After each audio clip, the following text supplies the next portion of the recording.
Hello everyone, welcome to career wisdom. তোমাদের সঙ্গে রয়েছি আমি সুব্রত। বন্ধুরা, আজকের এই ভিডিওতে নতুন একটা চাকরির বিজ্ঞপ্তি নিয়ে চলে এলাম। আরআরবি অর্থাৎ রেলওয়ে রিক্রুটমেন্ট বোর্ডের মাধ্যমে ভারতীয় রেলে আরও একটা নতুন নিয়োগের বিজ্ঞপ্তি প্রকাশিত হয়ে গেল। CN number 03/2025 official detail notification প্রকাশিত হলো। আগামীকাল থেকে এটার অনলাইনে ফর্ম ফিল আপ শুরু হচ্ছে। তো আজকের ভিডিওতে আমরা এই রিক্রুটমেন্টের অফিসিয়াল বিজ্ঞপ্তি নিয়ে বিস্তারিত আলোচনা করব। তোমাদের এখানে ফর্ম ফিল আপের লাস্ট ডেট কবে, অ্যাপ্লাই করতে গেলে ফিস কত লাগছে, কোন কোন পোস্টে রিক্রুটমেন্ট করা হবে, কত শূন্যপদ রয়েছে এবং সেই সঙ্গে তোমাদের আরআরবি কলকাতাতে কত শূন্যপদ রয়েছে, এছাড়া কোন কোন পোস্টে যোগ্যতা, বয়সসীমা কী লাগছে, বেতন কত দেওয়া হবে, মেডিকেল স্ট্যান্ডার্ড কী লাগছে, সিলেকশন প্রসেস কী রয়েছে, পরীক্ষার সিলেবাস, এই সমস্ত বিষয়গুলো নিয়ে আজকে আলোচনা করা হবে ডিটেলসে। তো ভিডিওটা ভালো লাগলে অবশ্যই লাইক এবং শেয়ার করে দিও। সেই সঙ্গে নতুন দর্শক হয়ে থাকলে লেটেস্ট ভিডিওর আপডেট সর্বপ্রথমে পাওয়ার জন্য চ্যানেলটিকে সাবস্ক্রাইব করে নিয়ে পাশে থাকা বেল আইকনে ক্লিক করে অল নোটিফিকেশন অপশানটিকে অন করে রাখবে। লেটেস্ট আপডেট তোমরা সবার প্রথমে পেয়ে যাবে। তো বন্ধুরা, অনস্ক্রিন তোমরা দেখতে পাচ্ছ অফিসিয়াল নোটিশ ওপেন করলাম। Government of India, ministry of railways, railway recruitment boards detail centralise employment notification CN number 03/2025। এখানে বলা হয়েছে রিক্রুটমেন্ট অফ প্যারামেডিক্যাল ক্যাটাগরি। সেখানে তোমাদের বিভিন্ন রকম প্যারামেডিক্যাল ক্যাটাগরি পোস্টে রিক্রুটমেন্টটা করা হবে। তো এই নোটিফিকেশান ইতিমধ্যে কিন্তু বিভিন্ন আরআরবির ওয়েবসাইটে প্রকাশিত হয়ে গেছে এবং আজকে মধ্যরাতের মধ্যে সমস্ত আরআরবির ওয়েবসাইটে কিন্তু তোমাদের নোটিফিকেশান চলে আসবে এবং তারপরে কিন্তু মধ্যরাতের পর থেকে অ্যাপ্লাই করার লিঙ্কটাও অ্যাক্টিভেট করে দেওয়া হবে। এখানে তোমাদের পরপর দেওয়া আছে সমস্ত কিছু পয়েন্ট করে। দেখো, তোমাদের এখানে ইম্পর্টেন্ট ডেটস দেওয়া আছে। বলা হচ্ছে তোমাদের শর্ট নোটিফিকেশান পাবলিশ হয়েছিল 26 জুলাই 2025 তারিখে। তারপরে তোমাদের অনলাইনে ফর্ম ফিল আপ শুরু হচ্ছে আগামীকাল 9 আগস্ট 2025 থেকে। আর ফর্ম ফিল আপের লাস্ট ডেট 8 সেপ্টেম্বর 2025। এখানে বলা হয়েছে অ্যাপ্লিকেশান ফিস পেমেন্টের লাস্ট ডেট 10 সেপ্টেম্বর 2025। আর তোমাদের অ্যাপ্লিকেশান ফর্মে কোনো ভুল হয়ে গেলে সেই ভুল সংশোধন করার জন্য মডিফিকেশান উইন্ডো চালু হবে তোমাদের 11 সেপ্টেম্বর থেকে এবং সেটা চলবে 20 সেপ্টেম্বর পর্যন্ত। তবে ওই সময়ের মধ্যে কিন্তু আরআরবি চেঞ্জ করা যাবে না। এছাড়া বলা হচ্ছে যারা পিডাব্লিউবিডি ক্যাটাগরি প্রার্থী তাদের ক্ষেত্রে স্ক্রাইবদের যে ফর্ম ফিল আপ করতে হবে সেটা 21 সেপ্টেম্বর থেকে 25 সেপ্টেম্বরের মধ্যে করতে হবে। ঠিক আছে? আচ্ছা, এরপরে দেখো তোমাদের এখানে বলা হয়েছে কোন কোন পোস্টে রিক্রুটমেন্ট করা হবে, কত বেতন, সঙ্গে তোমাদের এখানে মেডিকেল স্ট্যান্ডার্ড, বয়সসীমা এবং ভ্যাকান্সি। তো এখানে প্রথম পোস্ট নার্সিং সুপারিনটেন্ডেন্ট। এই পোস্টে পে লেভেল 7 অনুযায়ী বেতন দেওয়া হবে। শুরুর বেতন থাকছে 44,900 টাকা। Medical standard C1। বয়স হতে হবে 1/1/2026 এই তারিখ অনুযায়ী 20 থেকে 40-এর মধ্যে। 272টা ভ্যাকান্সি আছে সমস্ত আরআরবি মিলিয়ে। পরবর্তী post dialysis technician. Pay level 6 অনুযায়ী বেতন দেওয়া হবে। শুরুর বেতন থাকছে 35,400 টাকা। B1 তোমাদের মেডিকেল স্ট্যান্ডার্ড লাগবে। 20 থেকে 33-এর মধ্যে বয়স হতে হবে। 4টি ভ্যাকান্সি আছে মাত্র। 3 number post health and malaria inspector grade 2। Pay level 6 অনুযায়ী বেতন দেওয়া হবে। আগের পোস্টের মতো কিন্তু সেম বেতন। C1 তোমাদের মেডিকেল স্ট্যান্ডার্ড লাগবে। 18 থেকে 33-এর মধ্যে বয়স হতে হবে। 33টা ভ্যাকান্সি এখানে আছে। 4 number post pharmacist entry grade. Pay level 5 অনুযায়ী বেতন দেওয়া হবে। শুরুর বেতন থাকবে 29,200 টাকা। C2 তোমাদের মেডিকেল স্ট্যান্ডার্ড লাগবে। বয়স হতে হবে 20 থেকে 35-এর মধ্যে এবং ভ্যাকান্সি 105টা রয়েছে। 5 number post radiographer X ray technician. Pay level 5 অনুযায়ী আগের পোস্টের মতো সেম বেতন। B1 তোমাদের মেডিকেল স্ট্যান্ডার্ড লাগবে। 19 থেকে 33-এর মধ্যে বয়স হতে হবে। 4টি ভ্যাকান্সি আছে এই পোস্টে। 6 নাম্বার পোস্ট ইসিজি টেকনিশিয়ান। এখানে পে লেভেল 4 অনুযায়ী বেতন দেওয়া হবে। শুরুর বেতন থাকবে 25,500 টাকা। মেডিকেল স্ট্যান্ডার্ড লাগবে C1 এবং 18 থেকে 33-এর মধ্যে বয়স হতে হবে। 4টি ভ্যাকান্সি এখানে আছে। পরবর্তী post laboratory assistant grade 2। Pay level 3 অনুযায়ী বেতন দেওয়া হবে। শুরুর বেতন 21,700 টাকা। B1 তোমাদের মেডিকেল স্ট্যান্ডার্ড লাগবে। 18 থেকে 33-এর মধ্যে বয়স হতে হবে। 12টা ভ্যাকান্সি এখানে আছে। এইসব মিলে কিন্তু সমস্ত আরআরবি মিলিয়ে 434টা ভ্যাকান্সি মাত্র এখানে প্রকাশিত হয়েছে। আচ্ছা, এরপরে দেখো তোমাদের এখানে বলা হচ্ছে এখানে অ্যাপ্লাই করতে গেলে কিন্তু অবশ্যই তোমাদের ভারতীয় নাগরিক হতে হবে। আর তোমাদের SC ST প্রার্থীরা 5 বছর এখানে বয়সের ছাড় পেয়ে যাবে। ওবিসি NCL প্রার্থীরা 3 বছর বয়সের ছাড় পাবে এবং সেই সঙ্গে পিডাব্লিউবিডি ক্যাটাগরির প্রার্থীরা এখানে 10 বছর করে বয়সের ছাড় পেয়ে যাবে। এখানে দেখো অ্যাপ্লাই করতে গেলে তোমাদের ফিস লাগবে 500 টাকা।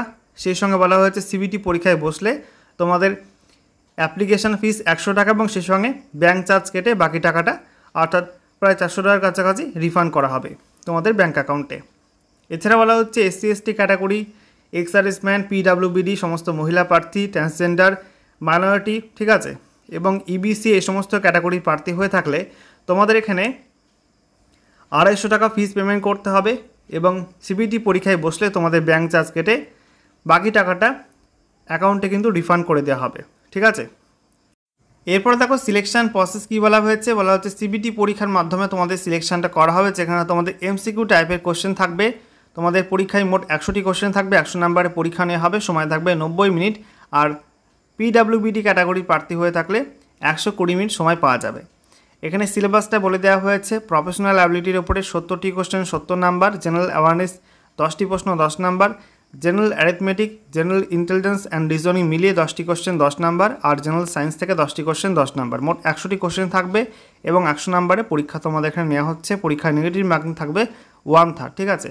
তো এখানে তোমাদের প্রথমে সিবিটি পরীক্ষা, তারপরে তোমাদের ডিভি এবং তারপরে মেডিকেল পরীক্ষার মাধ্যমে সিলেকশনটা হবে। এখানে বলা হয়েছে তোমাদের কোনো স্ট্যান্ড বাই লিস্ট কিন্তু থাকছে না, একটি ভ্যাকান্সি অনুপাতে একজন করে এখানে ডাকা হবে, ঠিক আছে, ডিভির জন্য। আচ্ছা, এরপরে দেখো তোমাদের এখানে বলা হয়েছে অনলাইনে অ্যাপ্লাই করার সময় তোমাদের কিন্তু ফটোর যে ডাইমেনশন দেওয়া আছে সেই ডাইমেনশন অনুযায়ী তোমাদের এখানে ফটো আপলোড করতে হবে, ঠিক আছে।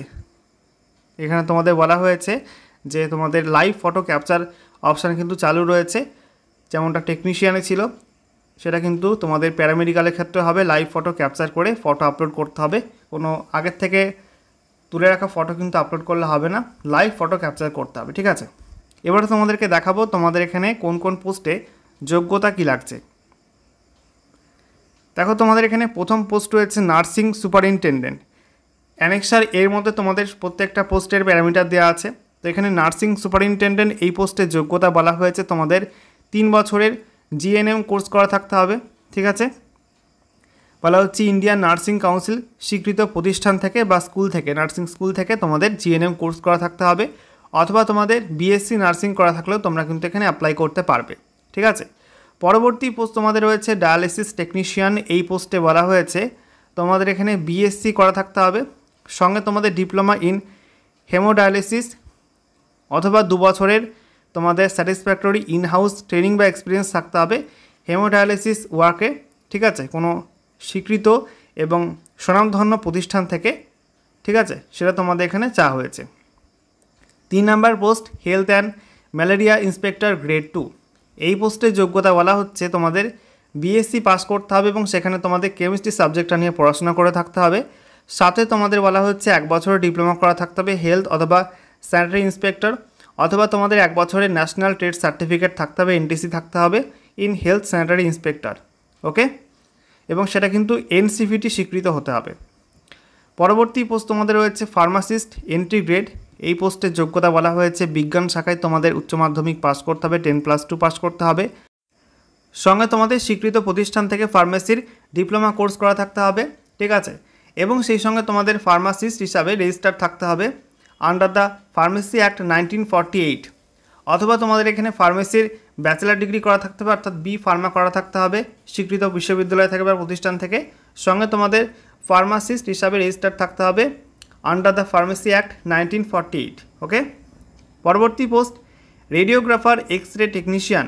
এই পোস্টে বলা হয়েছে ফিজিক্স এবং কেমিস্ট্রি নিয়ে তোমাদের উচ্চ মাধ্যমিক পাস করতে হবে, সঙ্গে তোমাদের ডিপ্লোমা ইন রেডিওগ্রাফি বা এক্স রে টেকনিশিয়ান অথবা রেডিও ডায়াগনোসিস টেকনোলজি 2 বছরের কোর্স করা থাকতে হবে স্বীকৃত প্রতিষ্ঠান থেকে, ঠিক আছে। এছাড়া বলা হচ্ছে সায়েন্স গ্র্যাজুয়েট যারা ডিপ্লোমা করেছে রেডিওগ্রাফি বা এক্স রে টেকনিশিয়ান বা রেডিও ডায়াগনোসিস টেকনোলজি 2 বছরের কোর্স, তারা কিন্তু এখানে অগ্রাধিকার পেয়ে যাবে। পরবর্তী পোস্ট ইসিজি টেকনিশিয়ান। এই পোস্টে বলা হচ্ছে তোমাদের উচ্চ মাধ্যমিক পাস করতে হবে বা তোমাদের গ্র্যাজুয়েশন পাস করতে হবে সায়েন্স সাবজেক্ট নিয়ে, সঙ্গে তোমাদের সার্টিফিকেট বা ডিপ্লোমা ডিগ্রি করা থাকতে হবে ইসিজি ল্যাবরেটরি টেকনোলজি বা কার্ডিওলজি টেকনিশিয়ান বা কার্ডিওলজি টেকনিক্স, ঠিক আছে, এর মধ্যে যে কোনো একটা তোমাদের শাখায় করা থাকতে হবে স্বীকৃত প্রতিষ্ঠান থেকে, তাহলে তোমরা এখানে অ্যাপ্লাই করতে পারবে। পরবর্তী পোস্ট রয়েছে ল্যাব অ্যাসিস্ট্যান্ট গ্রেড 2। এই পোস্টে বলা হচ্ছে তোমাদের বিজ্ঞান শাখায় উচ্চ মাধ্যমিক পাস করতে হবে, সঙ্গে তোমাদের ডিএমএলটি এই কোর্স করা থাকতে হবে, অথবা তোমাদের সার্টিফিকেট কোর্স করা থাকতে হবে মেডিকেল ল্যাবের, ঠিক আছে, তাহলে তোমরা এখানে অ্যাপ্লাই করতে পারবে। এরপরে দেখো তোমাদের এখানে প্রত্যেকটা আরআরবি ভিত্তিক শূন্যপদ দেওয়া আছে, আরআরবি আহমেদাবাদ, তারপরে আজমের, বেঙ্গালোর, ভোপাল, ভুবনেশ্বর, বিলাসপুর, তারপরে দেখো তোমাদের এখানে চণ্ডীগড়, চেন্নাই, গোরখপুর, গুয়াহাটি, জম্মু শ্রীনগর, কলকাতা, মালদা, মুম্বাই, মুজাফফরপুর, পাটনা, প্রয়াগরাজ, তারপরে তোমাদের রাঁচি, সেকেন্দ্রাবাদ, শিলিগুড়ি। ঠিক আছে, প্রত্যেকটা এখানে আরআরবি ভিত্তিক শূন্যপদ দেওয়া আছে। তো দেখো তোমাদের এখানে আরআরবি কলকাতার ক্ষেত্রে ভ্যাকান্সি কত রয়েছে, কলকাতার মোট ভ্যাকান্সি আছে 68টি। ঠিক আছে, এর মধ্যে দেখো তোমাদের নার্সিং সুপারিনটেন্ডেন্ট পোস্টে ভ্যাকান্সি বলা হয়েছে, দেখো সিএলডাব্লিউতে 25টা ভ্যাকান্সি আছে, ইস্টার্ন রেলে 21টা, আর সাউথ ইস্টার্ন রেলে 10টা ভ্যাকান্সি আছে। এরপরে ফার্মাসিস্ট এন্ট্রি গ্রেড এই পোস্টে সিএলডাব্লিউতে অর্থাৎ চিত্তরঞ্জন লোকোমোটিভ ওয়ার্কসে বলা হয়েছে তোমাদের 5টা ভ্যাকান্সি। তারপরে ইস্টার্ন রেলেতে 5টা ভ্যাকান্সি রয়েছে, আর ল্যাব অ্যাসিস্ট্যান্ট গ্রেড 2 পোস্টে সিএলডাব্লিউতে ভ্যাকান্সি আছে মাত্র 2টি। এরপরে দেখো তোমাদের আরআরবি মালদায় শুধুমাত্র নার্সিং সুপারিনটেন্ডেন্টের ভ্যাকান্সি আছে, এখানে মাত্র 5টা ভ্যাকান্সি আছে। আর তোমাদের শিলিগুড়িতে ভ্যাকান্সি আছে, বলা হয়েছে নার্সিং সুপারিনটেন্ডেন্ট এনএফআরে তোমাদের ভ্যাকান্সি আছে 10টা। আর health and malaria inspector grade 2 এখানে তোমাদের 1টি ভ্যাকান্সি আছে। ফার্মাসিস্ট এন্ট্রি গ্রেড 4টি ভ্যাকান্সি আছে, সব মিলে কিন্তু 15টা ভ্যাকান্সি রয়েছে আরআরবি শিলিগুড়িতে। তো মাত্র ভ্যাকান্সি দেখতে পাচ্ছ, খুব নগণ্য ভ্যাকান্সি কিন্তু পাবলিশ হয়েছে প্যারামেডিক্যাল রিক্রুটমেন্টে।